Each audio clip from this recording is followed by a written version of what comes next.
नमस्कार बंधू आणि भगिनींनो, सायंकाळच्या या वेळेला निसर्गाच्या सानिध्यामध्ये आपण श्रीमद भगवद्गीतेचा पहिला अध्याय अर्जुन विषाद योग त्यामधल्या 7व्या आणि 8व्या श्लोकाचा अर्थ विवेचन आपण बघणार आहोत. 7व्या आणि 8व्या श्लोकामध्ये अजूनही दुर्योधन आपले जे गुरु आहेत द्रोणाचार्य, त्या द्रोणाचार्यांना कौरव सैन्याकडून जे वीर लढण्यासाठी लढाईमध्ये उतरलेले होते त्या संदर्भामध्ये माहिती देत आहे. आणि हे जे काही चाललेलं आहे कुरुक्षेत्रावरती ते संजय आपल्या दिव्य दृष्टीने पाहून त्याचं वर्णन धृतराष्ट्र यांना तो संजय देत आहे, माहिती देत आहे. अध्याय पहिला अर्जुन विषाद योग श्लोक क्रमांक 7. अस्माकं तु विशिष्टाये तान्नि बोधद्विजोत्तम नायका मम सैन्यस्य संज्ञार्थ तान् ब्रवीमि ते. अर्थ, अस्माकं म्हणजे आपले, आपल्या बाजूला असणारे, विशिष्ट म्हणजे जे विशेष बलवान आहेत, विशेष ताकदवान असे जे वीर आहेत, पराक्रमी वीर आहेत. निबोध म्हणजे समजून घ्या, नीट जाणून घ्या. द्विजोत्तम, द्विज म्हणजे ब्राह्मण, द्विजोत्तम ब्राह्मणांमधला श्रेष्ठ किंवा ब्राह्मण श्रेष्ठ असा अर्थ. ब्रवीमी म्हणजे मी स्वतः तुम्हाला सांगत आहे. सगळा अर्थ काय होईल याचा? तर हे ब्राह्मण श्रेष्ठ, तुमच्या माहितीसाठी माझ्या सैन्याचं नेतृत्व करण्यासाठी विशेष पात्र असणारे जे वीर आलेले आहेत त्या सर्व वीर सेनानींबद्दल मी तुम्हाला आता सांगतो आहे. बंधू भगिनींनो, इथे ब्राह्मण हा शब्द आलेला आहे. त्याच्यावरून आपल्याला कदाचित जातीयवादी असं काहीतरी शब्द असावा असं वाटेल, पण असं नाही आहे. ब्राह्मण श्रेष्ठ त्या काळामध्ये म्हणजे महाभारत काळामध्ये जाती वगैरे असलं काही अस्तित्वात नव्हतं. 4 वर्णांची सृष्टी होती: ब्राह्मण, क्षत्रिय, वैश्य आणि शूद्र. आता याच्यामधले ब्राह्मण म्हणजे कोणाला म्हटलं जायचं? तर जे विद्यावान किंवा विद्येचा अभ्यास करायचे, विद्या अर्जन करून विद्या दान करण्याचं काम जे करायचे, जे बौद्धिक काम करायचे, त्यांना ब्राह्मण असं नाव होतं. तो कुठल्याही जातीवाचक असा शब्द नाही. याचा आणखीन महत्त्वाचा पुरावा गीतेमध्ये एका ठिकाणी भगवान श्रीकृष्ण स्वतः म्हणतात, चातुर्वर्ण्यम मया सृष्टीम गुणकर्म विभागशः. अर्थ याचा असतो, अर्थ असा आहे की ही सृष्टी, हे अर्जुना, ही सृष्टी जी आहे, ही सृष्टी 4 वर्णांची जी आहे ती मी तयार केली. आणि ते 4 वर्ण म्हणजे आता सांगितल्याप्रमाणे ब्राह्मण, क्षत्रिय, वैश्य आणि शूद्र. आणि म्हणून इथे ब्राह्मण श्रेष्ठ म्हणण्याचा अर्थ एवढाच आहे की द्रोणाचार्य हे गुरु होते. द्रोणाचार्यांना दुर्योधन सांगतं, म्हणजे द्रोणाचार्य हे गुरु आहेत आपले. आणि म्हणून गुरुला त्यांचा दर्जा देण्यासाठी म्हणून ब्राह्मण श्रेष्ठ हा शब्द तिथं आहे. गुरुश्रेष्ठ असा तो शब्द. आपण त्याचा असा अर्थ घ्यायचा. मुद्दा महत्त्वाचा हा की त्या काळामध्ये जाती व्यवस्था नव्हती. जात ही आपल्याला खूप त्यानंतरच्या कालावधीमध्ये आलेली आहे. या जाती व्यवस्थेबद्दल आपण नंतर कधीतरी मी एखादा व्हिडिओ करेन, त्यामध्ये आपल्याला पाहता येईल. तर या 7व्या श्लोकामध्ये कौरव आपले गुरु द्रोणाचार्यांना सांगत आहे की इथे माझ्याकडून लढण्यासाठी जे विशेष बलवान असे सगळे सेनानी आहेत त्यांच्याबद्दल मी आता सांगतोय. तुम्ही नीट समजून घ्या, मी तुम्हाला सांगतो. श्लोक 8. भवानी भीष्मश्च कर्णश्च कृपश्च समितिंजयः अश्वत्थामा विकर्णश्च सोमदत्तिस्तथैव च. आता याच्यामध्ये सगळी त्या सेनानींची नावं आहेत बघा. कोण कोण आहे त्याच्यामध्ये?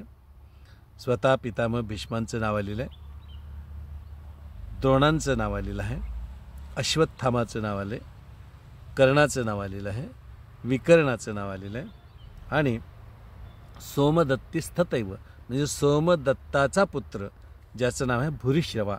त्या श्लोकात नाही आहे पण त्याचं नाव आहे भूरिश्रवा. असे हे 6 वीरांची नावं या ठिकाणी आपल्याला दिसून येतील. आता एकेकाची आपण माहिती घेऊया. स्वतः पितामह भीष्म म्हणजे हे कौरव पांडवांचे आजोबा, हे आपल्याला माहिती आहे. पितामह म्हणून कौरव पांडवांचे आजोबा. आता यांचं मूळ असं आहे, शंतनू नावाचा राजा, शंतनू आणि गंगा यांचा हा भीष्म पितामह हा पुत्र. आता मूळ नाव भीष्मांचं भीष्म असं नाही आहे, त्यांचं नाव देवव्रत किंवा गंगापुत्र असं भीष्मांचं खरं नाव आहे. मग भीष्म हे नाव कसं आलं, तर भीष्म ही उपाधी आहे. भीष्म हा शब्द भीषण या शब्दावरून आले, त्या भीषणाचा भीष्म असा.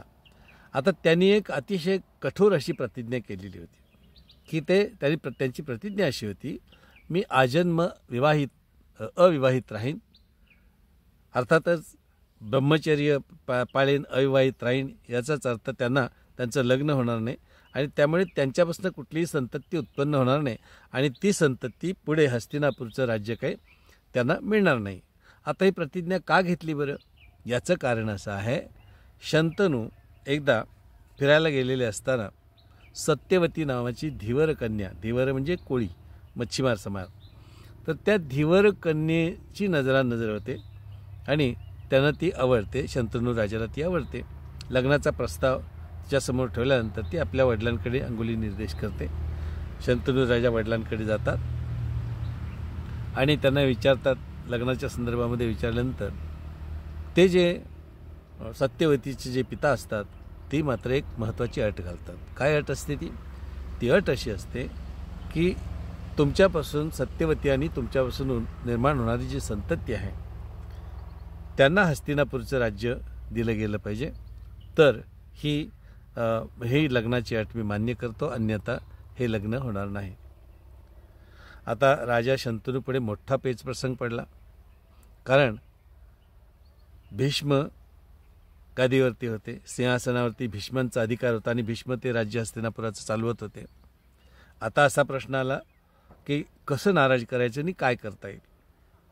त्यामुळे पुढे काही दिवस पूर्णपणे विवंचनेत असताना भीष्मांच्या लक्षात येतं की आपल्या पिताश्रींचं काहीतरी बिघडलेलं दिसतंय, ते नाराज दिसत आहेत आणि त्यांनी मग सगळ्या गोष्टी समजून घेतल्यानंतर त्यांना असं कळलं की आपल्या पिताश्रीचं सत्यवतीवरती प्रेम जडलेलं आहे आणि त्यांना ती पत्नी म्हणून हवी आहे.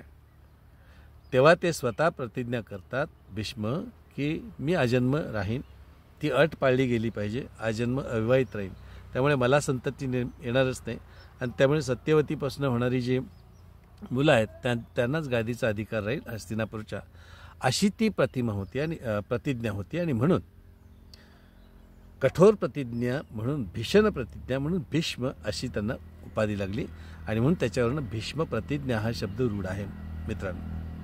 तर असा हा भीष्म नावाचा पुन्हा गंमत आहे बघा. यावरती खुश झाले शंतनू राजा, खुश झाला आणि त्यांनी इच्छा मरण त्याचं वरदान दिलं. म्हणजे भीष्मांना शंतनूने इच्छा मरणाचं वर दिला. म्हणजे का, तर जोपर्यंत भीष्मांना इच्छा होत नाही तोपर्यंत त्यांना मृत्यू येणार नाही असा तो वर होता. महायुद्धाच्या काळामध्ये 18 दिवस चाललं, तर एकूण मला वाटते 57व्या दिवशी का 58व्या दिवशी भीष्मांनी आपला प्राण सोडला. शरपंजर अवस्थेत, शरपंजर म्हणजे सगळ्या अंगामध्ये बाण घुसलेले होते आणि त्या बाणांच्या शय्येवरती, रणांगणावरती भीष्म होत पडलेले होते आणि स्वतःचा इच्छा मरणाची झाल्यानंतर ते प्राण त्यांचा पुढे गेलेला आहे. हा भीष्मांचा हा एक कथा आहे तशी. दुसरं द्रोण म्हणजे द्रोणाचार्य. त्याच्यामध्ये द्रोणाचार्याच्या संदर्भामध्ये महत्त्वाचा मुद्दा असा की द्रोणाचार्य हे कौरव आणि पांडव म्हणजे कुरुवंशाचे आद्य गुरु किंवा कुलगुरू होते द्रोणाचार्य. आणि द्रोणाचार्यांकडे शस्त्र आणि अस्त्रांचं शिक्षण या मुलांनी घेतलं होतं पांडव कौरवांनी. म्हणजे शस्त्रास्त्रामध्ये अत्यंत तरबेज अशा प्रकारचे गुरु म्हणून मानले जातात. त्याच्यानंतर अश्वत्थामा हा द्रोणाचार्यांचा पुत्र होता, अतिशय पराक्रमी असा. द्रोणाचार्यांनी भगवान महादेवांची महादेवांची पूजा अर्चा केली, महादेवांची तपस्या केली आणि त्याच्यामध्ये प्रसन्न होऊन महादेवांनी त्याला अश्वत्थामासारखा पराक्रमी पुत्र दिला. अश्वत्थामाच्या कपाळावरती एक मणी होता किंवा रत्न होतं. त्याचा काय परिणाम होता, तर त्याचा परिणाम असा होता त्या रत्नामुळे की अश्वत्थाम्याला तहान, भूक, थकवा असं काहीही जाणवत नसे. आणि याचा परिणाम म्हणून युद्ध लढत असताना त्याला त्याचा प्रचंड फायदा झाला. आता त्याच्या वधाची किंवा त्याच्या पराजयाची कथा वेगळी आहे, ते मी पुढे वेगळ्या ह्याच्यामध्ये पुढच्या भागात सांगेन मी तुम्हाला. तर अशा तो पराक्रमी अश्वत्थामा द्रोणपुत्र आहे. त्यानंतर कर्ण. आपल्याला दानशूर कर्ण या शब्दानेच कर्णाबद्दल माहिती आहे. तर दानशूर अतिशय दानी असा होता. तो जन्मभर त्याने याचक जो कोणी येईल त्याला दान दिलेलं होतं आणि खरं त्याच वृत्तीने पुढे त्याचा नाश झालेला हे आपल्याला माहिती आहे. आता त्याच्या संदर्भात समजून घेऊया आपण. पांडवांची जी माता होती कुंती माता, तर कुंती मातेला सूर्याच्या उपासनेमुळे झालेला पुत्र होता तो कर्ण. पण हा लग्नापूर्वी झालेला पुत्र आणि म्हणून त्या भीतीने कुंतीने त्याला एका पेटीमध्ये घालून गंगेमध्ये सोडून दिलं होतं. आणि ते पुन्हा कौरवांच्या राज्यामध्ये एक सारथ्याचं काम म्हणजे सारथीचं काम करणाऱ्या एका व्यक्तीला ती पेटी दिसली. त्याने ती घरी आणली आणि त्याच्या राधा नावाच्या पत्नीने त्या कर्णाला वाढवलं आणि कर्णाचं दुसरं नाव राधेय असं आहे. तर असा हा कर्ण अतिशय दानशूर असा होता. जरी कर्णाची सुरुवातीचा जन्म आणि त्याची सोडलेली अवस्था अशी असली तरी कर्णाला दुर्योधनाने आपल्या राज्यामध्ये आणलं, त्याला सगळं शिक्षण दिलं. जसं आपल्या इतर भावंडांना शिक्षण दिलं तसंच त्याला युद्ध वगैरे शिक्षण दिलं. पूर्ण मान दिलेला आहे त्याला आणि त्याला एक राज्यसुद्धा दिलेलं आहे. पुढे कधीतरी मी तुम्हाला उल्लेख त्याचा करीन. तर असा हा दानशूर आणि पराक्रमी कर्ण होता. त्यालाही कवच कुंडलं प्राप्त झालं. त्याला अभेद्य असं कवच होतं आणि त्याला सूर्याच्या ह्याच्यामुळे सूर्याच्या वरदानामुळे मिळालं होतं. आणि त्याच्या कर्ण त्याच्यामध्ये कर्णकुंडलं त्याला होती. हे त्याचं अभेद्य अशा प्रकारचं एक आवरण परमेश्वराने त्याला म्हणजे सूर्य परमेश्वराने त्याला दिलेलं होतं. असा हा कर्ण. विकर्ण हा एक धृतराष्ट्र पुत्रच होता. धृतराष्ट्राचा 21वा पुत्र. पण हा ग्रहस्थ सज्जन होता, धार्मिक होता, सत्याच्या बाजूने चालणार होता. जरी तो कौरवांकडून लढत असला तरी तो त्याची नीती खूप चांगली होती. आणि म्हणून जेव्हा द्यूतामध्ये कपटाने पांडवांना हरवल्यानंतर द्रौपदीने दुर्योधनाचा एका ठिकाणी जो अपमान केलेला असतो त्याचा बदला घेण्यासाठी म्हणून द्रौपदीचं वस्त्रहरण जेव्हा चालू असतं त्यावेळेला ह्या विकर्णाने या गोष्टीला विरोध केला होता. तिथं सगळ्या भर सभेला त्यानं हे सुनावलेलं होतं. जे करताय ते अतिशय चुकीचं आहे असा हा विकर्ण होता. पण तो कौरवांच्या बाजूने लढत होता. त्याच्यानंतर बहालिका नावाचं राज्य होतं. त्याच कुरुवंशातलाच हा राजा आहे भूरिश्रवा म्हणून. तर हा सुद्धा शंतनूचा एक भाऊ होता. म्हणजे बहालिका राज्यामधला राजा शंतनूचा एक भाऊ आणि त्याचा हा भूरिश्रवा हा मुलगा होता. तर तो सुद्धा सोमदत्ताचा मुलगा. सोमदत्त हा याचा भाऊ होता, शंतनूचा अगोदरच्या पिढीतला भाऊ होता. तर असा हा भूरिश्रवा तो सुद्धा होता आणि तो हस्तिनापुराच्या जवळपासच बहालिका नावाचं छोटंसं राज्य होतं. त्या राज्याचा तो राज्यकारभार चालवत होता आणि हा आपले भावंड म्हणजे कौरवांच्या बाजूने तो लढत होता. तर अशा प्रकारे हे आपला 7व्या आणि 8व्या श्लोकामध्ये पहिल्या अध्यायातल्या हे सगळं वर्णन आलेलं आहे. पुढच्या भागामध्ये आपण पाहूया. आपण या अगोदरच्या व्हिडिओला खूप चांगला प्रतिसाद दिला. एका रात्री 100पेक्षा अधिक व्ह्यूज मिळाले. आपण हाही लवकरच पाहावा आणि अधिकाधिक लोकांनी पाहावा, अधिकाधिक लोकांपर्यंत ते पोहोचावा. हा माझा प्रयत्न असतो. आपण मला प्रेरणा द्याल. अधिकाधिक डिटेल असा अभ्यास करून मी आपणाशी त्या संदर्भामध्ये गीतेचं पुढे सांगत राहीन. आपण सगळेजण हा व्हिडिओ पाहतात. प्रेरणा मिळत आहे. श्रीकृष्ण कृपा आहे असं समजतो मी. आता प्रार्थनेनं आपण या भागाचा समाप्ती करूया. योगेशं सच्चिदानंदं वासुदेवं व्रजप्रियं धर्मसंस्थापकं वीरं कृष्णं वन्दे जगद्गुरुं. ॐ कृष्णार्पणमस्तु.